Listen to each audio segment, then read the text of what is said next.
Hola amigos. Hoy les traeré dos escalofriantes historias, que les aseguro les dejarán asombrados. Esto podría ser perturbador para algún público, se recomienda discreción. Historia 1. Extranjer. Que tengas un buen día. Seguramente todos habréis oído acerca de Omegle. Talk to Strangers. Esa página en donde te conectan aleatoriamente con alguien del mundo y, sin saber nada de él o ella, comienzas una conversación. El caso es que llevo mucho tiempo en dicha página, encontrándome con lo típico. El que viene y pone Ashley, sex, location, la página es en inglés.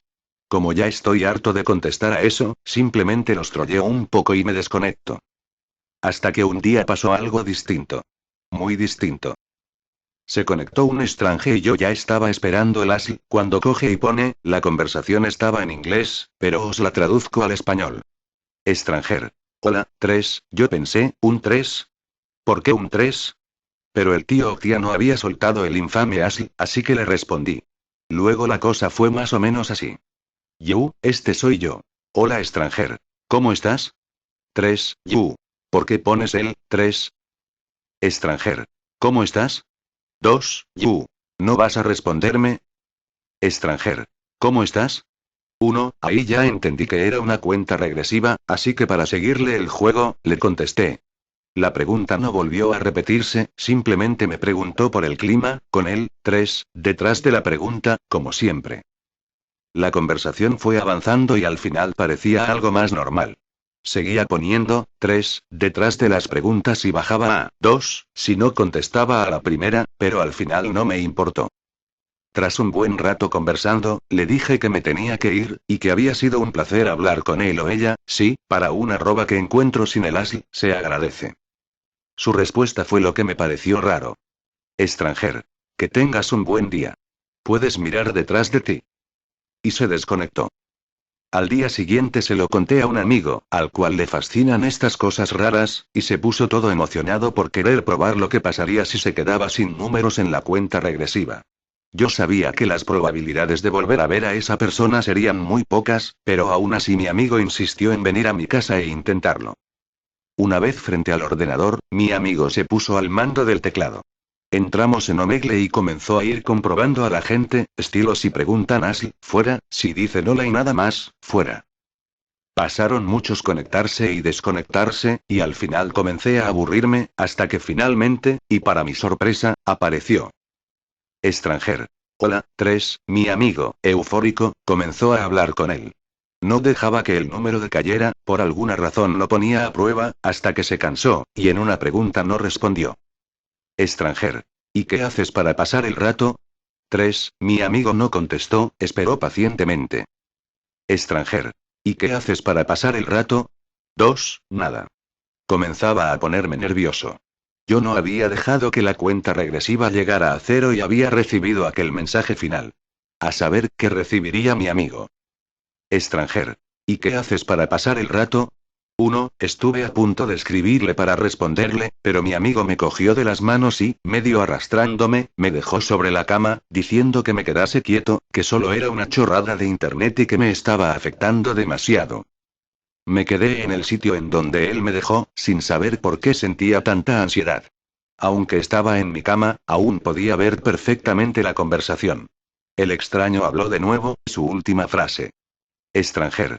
Y que tengas y un buen día y no mires y detrás de ti y acto seguido se desconectó. Mi amigo se rió ahí mismo, y me miró. Me puso cara de ¿y por esta tontería estás asustado? Iba a replicarle, cuando algo tocó mi cabeza, algo como una mano fría y grande. No miré hacia atrás, más que nada porque la mano sujetaba firmemente mi cabeza. Pero pude ver en la expresión de mi amigo una pista de lo que sucedía. Mi amigo había volteado hacia atrás para verme, y fuera lo que fuese que estaba viendo, no me dejaba mirarle. Lo siguiente que sentí fue como si me adormilara, y caí dormido. Lo siguiente que vi fue el techo blanco de mi habitación en el hospital. Al parecer mi madre nos estuvo llamando tras aquello, y como no respondíamos, fue a vernos y nos encontró a ambos inconscientes y bueno, al menos yo estaba inconsciente. No quieren decirme qué le ha pasado a mi amigo, simplemente me dicen que no puedo ir a verle. Pero por alguna extraña razón, no me importa. Como me toca quedarme un par de días por si acaso, le he pedido a mi madre mi portátil. Me la ha traído hoy mismo, y en el hospital hay internet inalámbrico. Entro en Omegle y me encuentro con un extraño. No sé por qué, hacer esto está muy bien. En realidad, noto que hay algo distinto en mí. Extranjer. Hazlo. Sonrío. Mis dedos escriben solos. Yu. Hola, 3, asegúrate de responderme a tiempo y que tengas un buen día y... Historia 2. El curioso caso del señor Thompson. Noches atrás el viejo hombre yacía ebrio y destrozado en el sillón de su casa por la muerte de su querida Abigail. Él no lo podía creer, hace solo unas semanas habían celebrado su 12º cumpleaños y ella reía y saltaba como si su vida sería próspera por muchos años más. Pero por hechos del destino, y caprichos que muchos aún no pueden digerir, ella se fue, dejando un hoyo gigantesco en Richard Donovan Thompson. La muerte de la única hija de Rick fue realmente espeluznante para nuestro pequeño pueblo de Bitown, en Colorado. La noticia rodeó no solo el lugar, sino que revoloteó por todo el país como un terrible caso de asesinato y violación, pues según los forenses la pequeña sufrió de múltiples ataques de violación y tortura. Su pequeño cuerpo fue hallado maltrecho y destrozado en las afueras del pueblo, en un paraje desolado del bosque. Las descripciones de los profesionales indicaron que fue torturada con varios instrumentos quirúrgicos básicos de un cirujano, como bisturíes, dilatadores y lancetas, para rasgar su delicada piel, y su inocencia. Lo más desagradable y horripilante del caso fue que hallaron el cuerpo de Abigail decapitado y bañado en sangre, y una marca sucia y de protagonismo estaba dibujada en su espalda con carboncillo, el bastón de Esculapio. Yo estuve en la escena del crimen al llevar a Rick preocupado por lo de su hija, sin saber lo que le esperaba ahí. Según me contaba en el trayecto, su hija había salido a las 9 de la noche a la casa de una amiga a una fiesta que ésta ofrecería con sus padres.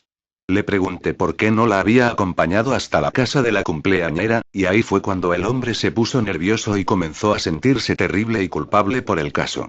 Tartamudeando y pegando la mirada a varios lados a la vez, me contó algo que no le creía al principio. Me dijo que ella ya estaba lo suficiente grandecita como para poder ir sola a la calle, que confiaba mucho en su suerte, y que la zona de donde iba no era para nada peligrosa.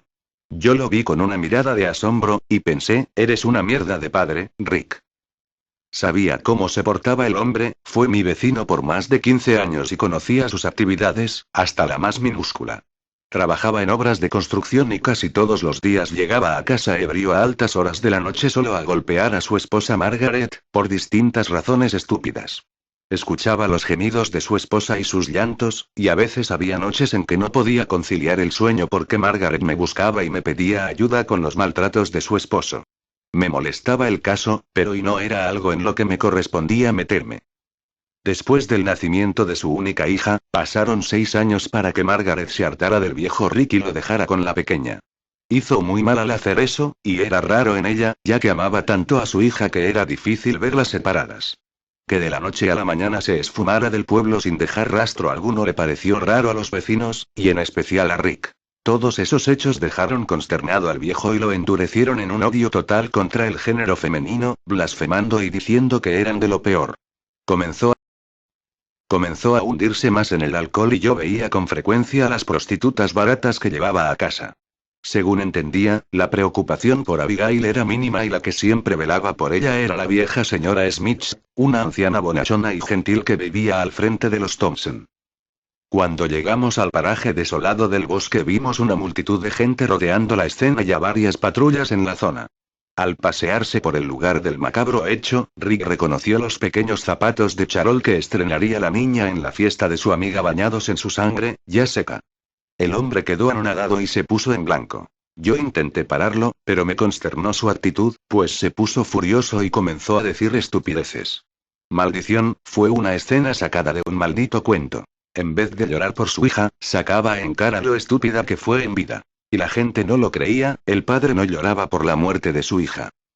El entierro de Abigail fue algo desconcertante, del viejo Rick no brotaba ni una sola lágrima y la única que lloraba desconsoladamente enfrente del ataúd era la señora Smith, mientras que los presentes le daban el pésame al viejo hombre y él solo asentía sin decir palabra alguna.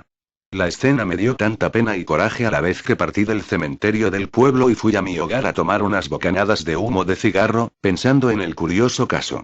Pasadas las 11 de la noche, Rick llegó totalmente alcoholizado con una vieja rubia mal maquillada con ropas de ramera de quinta. Ese tipo era de lo peor, ni siquiera en el día del funeral de su hija dejaría el alcohol y el sexo comprado por luto. Esto lo cuento en forma de pasado, ya que hace un par de días fue hallado el cuerpo de Rick, frío y tieso en la parte trasera de su casa. Tal vez fue justicia divina. El cadáver fue hallado desnudo y con quemaduras en varias partes de su obeso cuerpo, con los genitales mutilados, faltándole uno de sus brazos y su rostro era irreconocible por los horrendos martillazos que el homicida le propinó. Lo que les pareció más curioso del caso a los forenses, y los dejó consternados, fue que hallaron la misma marca que encontraron en su difunta hija. Pero esta vez con una frase escrita, también con carboncillo, en su calva y regordeta cabeza. Así mueren los cerdos. Nadie asistió a su funeral, al parecer todos en el pueblo lo odiaban por cómo era él y por su actitud con todo lo que rodeó la muerte de su hija. Los policías buscaron pistas para hallar al asesino médico. Sí, así lo apodaron por la escabrosa imagen que impregnaba en sus víctimas. Por mi parte, tampoco podía creer lo sucedido. Padre e hija muertos.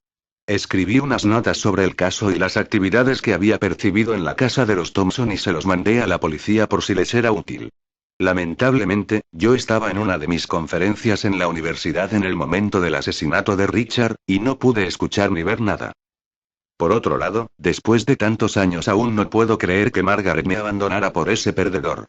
Pensándolo más a profundidad, el viejo Rick tal vez sí merecía la muerte. Fue por eso, tal vez, que en una de esas noches en las cuales Margaret me fue a buscar le destrocé el cráneo con la base de una lámpara, e hizo que aún conserve el cuerpo embalsamado en el viejo baúl de mi sótano desde hace más de 6 años, y aún tiene esa apariencia que me enamoró en mi juventud. Fue por eso tal vez que me crucé con la pequeña Abigail aquella noche, cuando ella salió desacompañada e indefensa a la casa de su amiga, y la secuestré y disfruté torturándola y violándola constantemente, mientras ella lloraba y clamaba por su tan pequeña vida. Y por capricho mío me quedé con su cabeza como trofeo de guerra, ahora apilada con los restos de su querida madre. Pero honestamente, lo que me parece más gracioso e irónico de todo este caso, es que no fui yo quien llevó a la muerte al viejo Richard Thompson. Bueno amigos, esto fue todo, espero les haya gustado, hasta la próxima, adiós.